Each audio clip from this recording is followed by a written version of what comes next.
The Bloodline bikin Jey Uso kehilangan gelar. Paul Heyman otak di balik alur cerita The Bloodline. Undertaker kasih tahu Donald Trump siapa bintang besar di WWE saat ini. Dan masih banyak lagi. Selamat datang di Extra News, di mana kita akan bahas berita-berita terkini tentang WWE. Sebelum kita lanjut, aku pengen kalian like dan share video ini ke teman-teman kalian yang suka WWE. Dan jangan lupa subscribe, soalnya channel ini upload video berita setiap hari. The Bloodline bikin Jey Uso kehilangan gelar. Bron Breakker kembali jadi juara Intercontinental dan dia harus berterima kasih ke The Bloodline. Bron dan Jey lagi bertarung keras di pertandingan ulang main event di Monday Night Raw setelah Jey ngerebut gelarnya dari Bron pada bulan September lalu. Di tengah pertandingan, Jey ngelihat Solo Sikoa yang tiba-tiba muncul. Padahal Jey baru bilang ke adiknya di SmackDown kalau dia nggak mau terlibat drama Bloodline, tapi masih pengen keluarganya bisa bersatu. Para Tongans ngeganggu wasit dan security yang datang buat ngusir mereka, bikin Jacob bisa nendang Jey dan ngebanting Jey ke meja komentator. Bron Breakker angkat sang juara ke dalam ring dan berhasil menang dengan hantamkan spear. Menurut kalian, apakah Jey akan ke SmackDown dan balas dendam ke The Bloodline? Komen di bawah. Paul Heyman otak di balik alur cerita The Bloodline. Undisputed WWE Champion Cody Rhodes udah lama terlibat di saga Bloodline. Cerita ini sendiri udah dimulai sejak lama pas Roman Reigns bergabung sama Paul Heyman di bulan Agustus tahun 2020. Heyman adalah wise man-nya Roman di layar, tapi juga kerja di belakang layar bantuin kreatif cerita Bloodline. Dalam wawancara terbaru sama Fox 57, Cody kasih pujian besar ke Heyman, nyebut dia sebagai orang yang unik dan menarik, dengan insting kuat tentang apa yang diinginkan penonton, bahkan sebelum penonton sadar mereka menginginkannya. Cody juga nyebut Heyman sebagai jenius besar di balik Bloodline. Kalau dilihat dari balik layar, pas semua ini selesai dan orang-orang lihat betapa luar biasanya cerita ini selama bertahun-tahun, apa yang udah dilakuin buat WWE dan bisnis WWE, Paul Heyman harusnya dianggap sebagai penciptanya, kata Cody Rhodes. Walaupun Roman udah balik di SummerSlam, Heyman belum muncul lagi di TV WWE setelah dia dikeluarin dari Bloodline karena nolak ngakuin pemimpin baru mereka, Solo Sikoa. Heyman bilang dia nggak mau balik ke TV WWE cuma buat sekedar muncul. Dia bilang kalau nanti dia balik, momen itu bakal ngerancang cerita yang bisa berlangsung selama setahun. Dan dia bakal muncul pas memang dibutuhkan buat nambahin sesuatu ke ceritanya Roman dengan Bloodline yang baru. The original Tribal Chief terakhir kali dihajar sama Solo Sikoa, Jake Fatu, Tonga Loa, dan Tama Tonga di episode SmackDown minggu kemarin. Menurut kalian, berapa tahun lagi nih alur cerita The Bloodline akan bertahan? Komen di bawah. Undertaker kasih tahu Donald Trump siapa bintang besar di WWE saat ini. Legenda WWE, The Undertaker, yang dikenal sebagai salah satu pendukung kuat gaya gulat old school, masih nonton WWE dan ngasih kritik sampai sekarang. The Deadman juga punya beberapa pegulat favorit di Raw dan SmackDown. Baru-baru ini, Undertaker ngobrol sama mantan Presiden Amerika Serikat Donald Trump di podcastnya 6 Feet Under. Dan mereka ngomongin berbagai hal, mulai dari politik sampai kondisi industri gulat sekarang. Pas ngomongin soal gulat, Trump nanya apakah ada bintang baru yang keren di WWE.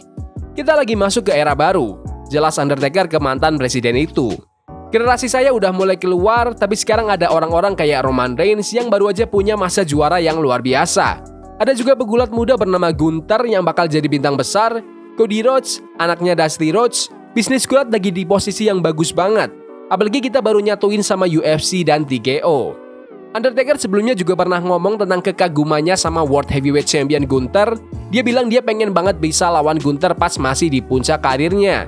The Deadman terakhir muncul di WWE buat bantu Cody Rhodes di malam kedua WrestleMania 40, di mana dia sempat ngebanting The Rock di pertandingan Bloodline Rules antara Cody dan Roman Reigns. Sementara itu, Donald Trump udah sering terlibat di berbagai acara WrestleMania 4 dan 5 yang diadakan di Trump Plaza di Atlantic City, dan Trump juga terlibat penuh di Battle of the Billionaires di WrestleMania 23. Dia masuk WWE Hall of Fame di tahun 2013. Menurut kalian, apakah Donald Trump perlu tampil di WWE lagi? Komen di bawah. Lilian Garcia kembali full time ke WWE. Announcer veteran Lilian Garcia balik lagi ke WWE setelah Samantha Irvin keluar dari WWE minggu ini. Garcia muncul selama jeda iklan di episode Raw kemarin, dan WWE ngepost videonya di media sosial. Laporan sebelumnya bilang kalau Garcia memang udah ada di backstage acara itu. Lilian Garcia dulu udah kerja di WWE selama 10 tahun dari tahun 1999 sampai 2009, sebelum ambil cuti 2 tahun. Dia balik lagi ke WWE tahun 2011 dan keluar lagi tahun 2016, tapi tetap muncul sesekali sampai akhirnya resmi balik sebagai announcer Raw di Raw minggu ini. Garcia juga sempat ngomong ke penonton selama jeda iklan dan bilang dia senang banget bisa balik lagi ke WWE. Pengumuman Samantha Irvin buat keluar dari WWE bikin banyak fans kaget pas dia ngumumin di akun X-nya. Garcia sebelumnya sempat kasih restu ke Samantha di segmen Raw bulan Mei kemarin. Walaupun Samantha belum kasih tahu rencana ke depannya, tunangannya, mantan bintang WWE, Ricochet, udah gabung AEW sejak bulan Agustus. Menurut kalian, apa nih alasan Samantha Irvin keluar dari WWE? Komen di bawah. The Wyatt Six returns inside The Miz dan Karrion Kross. The Wyatt Six balik lagi di Raw minggu ini dan sekarang mereka nargetin The Miz, Karrion Kross, dan The Final Testament. Grup legendaris yang misterius ini muncul pertama kali sejak Bo Dallas, yang tampil sebagai Uncle Howdy ngalahin Chad Gable di episode Raw di akhir Agustus. Mereka muncul lagi setelah pertandingan antara AOP dan The New Day. New Day lagi ngerayain kemenangan bareng R-Truth di ring, tapi Miz dan The Final Testament nyerang Truth dari belakang pas New Day lagi jalan balik ke backstage.